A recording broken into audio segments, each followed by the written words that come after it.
was Nutkin. He had a brother called Twinkleberry and a great many cousins. They lived in a wood at the edge of a lake.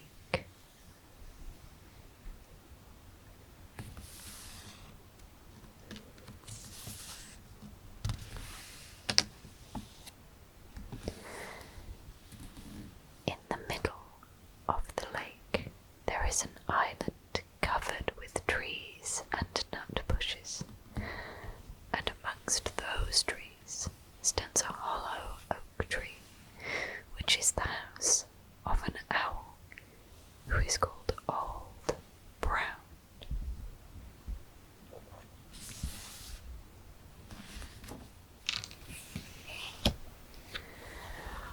One autumn, when the nuts were ripe and the leaves on the hazel bushes were golden and green, Nutkin and Twinkleberry and all the other little squirrels came out of the wood and down to the edge of the lake.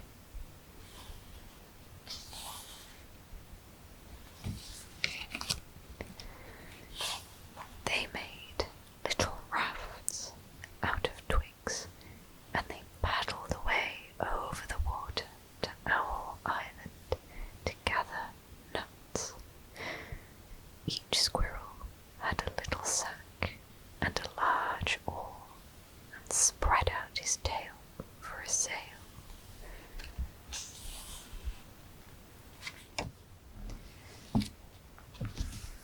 They also took with them an offering of 3 fat mice as a present for Old Brown, and put them down upon his doorstep. Then Twinkleberry and the other little squirrels each made a low bow and said politely, "Old Mr. Brown, will you favour us with permission to gather nuts upon your island?"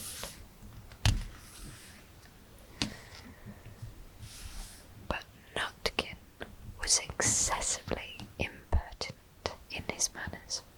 He bobbed up and down like a little red cherry, singing, riddle me, rot, tot, tote, a little wee man in a red, red coat, a staff in his hand and a stone in his throat. If you tell me this riddle, I'll give you a groat.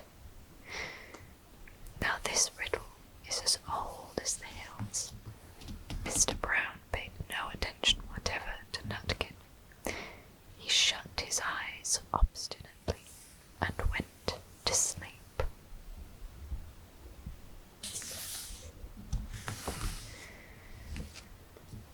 The squirrels filled their little sacks with nuts and sailed away home in the evening.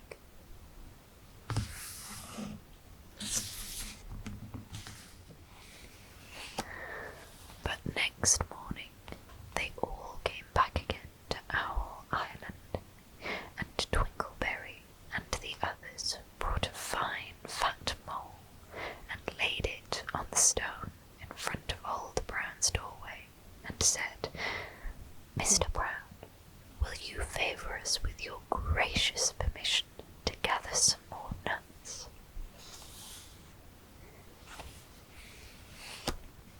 But Nutkin, who had no respect, began to dance up and down, tickling old Mr. Brown with a nettle, and singing, "Old Mr. B, riddle me ree, hitty-pitty within the wall, hitty-pitty without the wall, if you touch hitty-pitty, hitty-pitty will bite you."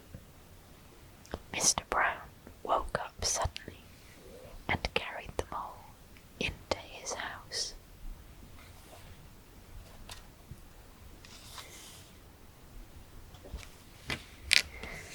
He shut the door in Nutkin's face. Presently a little thread of blue smoke from a wood fire came up from the top of the tree, and sang, "A house full, a hole full, and you cannot gather a bowl full."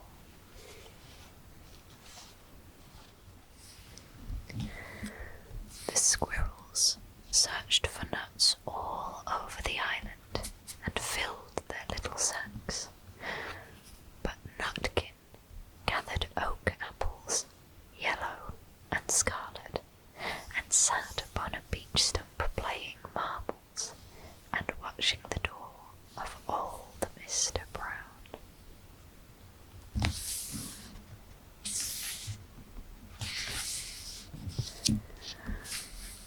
On the third day, the squirrels got up very early and went fishing.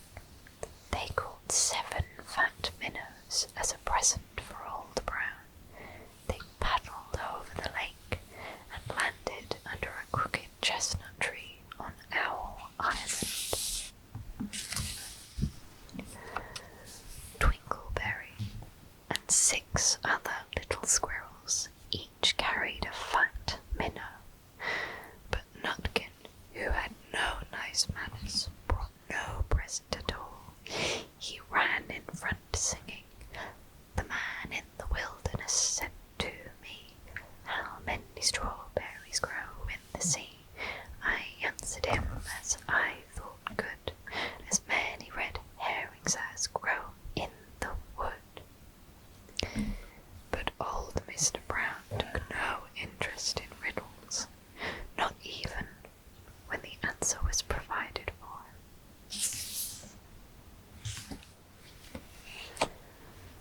On the 4th day, the squirrels brought a present of 6 fat beetles, which were as good as plums in plum pudding for Old Brown. Each beetle was wrapped up carefully in a dock leaf, fastened with a pine needle pin. But Nutkin sang as rudely as ever, "Old Mr. B, riddle me ree, flower of England, fruit of Spain, met together in a shower of rain, put in a bag tied round with the string. If you tell me this riddle, I'll give you a ring." Which was ridiculous of Nutkin, because he had not got any ring to give to Old Brown. The other squirrels hunted up and down the nut bushes, but Nutkin gathered robin's pincushions off a briar bush and stuck them full of pine needle pins.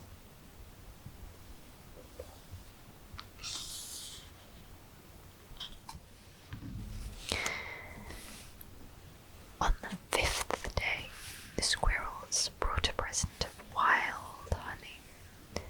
It was so sweet and sticky that they licked their fingers as they put it down upon the stone. They had stolen it out of a bumblebee's nest on the tippity-top of the hill. But Nutkin skipped up and down, singing, "Hum-a-bum-buzz-buzz, hum-a-bum-buzz.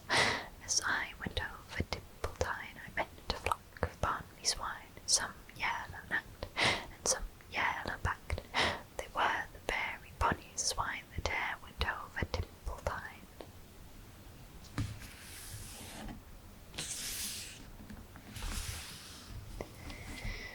Old Mr. Brown turned up his eyes in disgust at the impertinence of Nutkin, but he ate up the honey.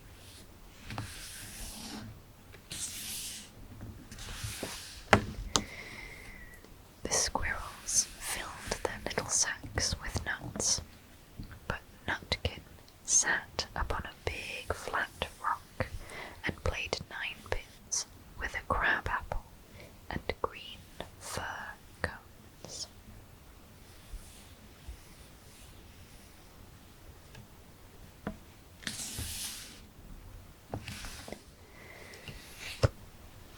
On the 6th day, which was Saturday, the squirrels came again for the last time.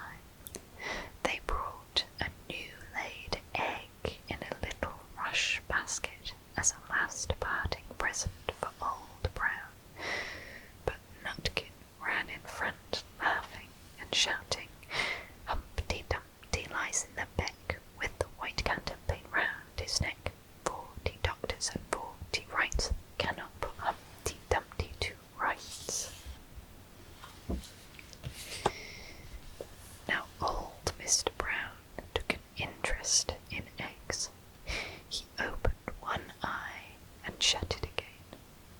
still he did not speak. Nutkin became more and more impertinent. Old Mr. B, old Mr. B, hickamore, hackamore, on the king's kitchen door, all the king's horses and all the king's men couldn't drive hickamore, hackamore, off the king's kitchen door. Nutkin danced up and down like a sunbeam, but still Old Brown said nothing at all.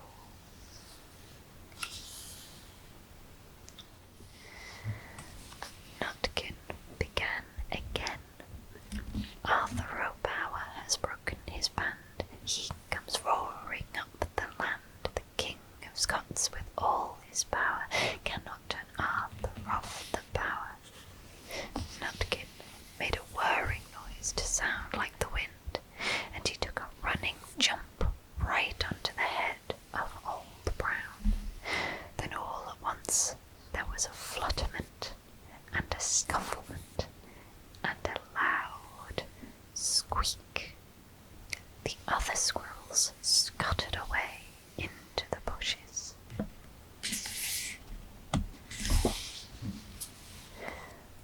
When they came back very cautiously, peeping round the tree, there was Old Brown sitting on his doorstep, quite still, with his eyes closed, as if nothing had happened. But Nutkin was in his waistcoat pocket.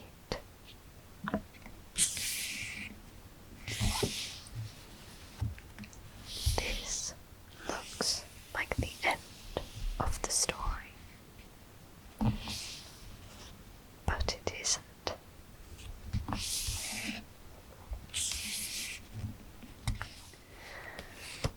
Old Brown carried Nutkin into his house and held him up by the tail, intending to skin him. But Nutkin pulled so very hard that his tail broke in two, and he dashed up the staircase and escaped out of the attic window.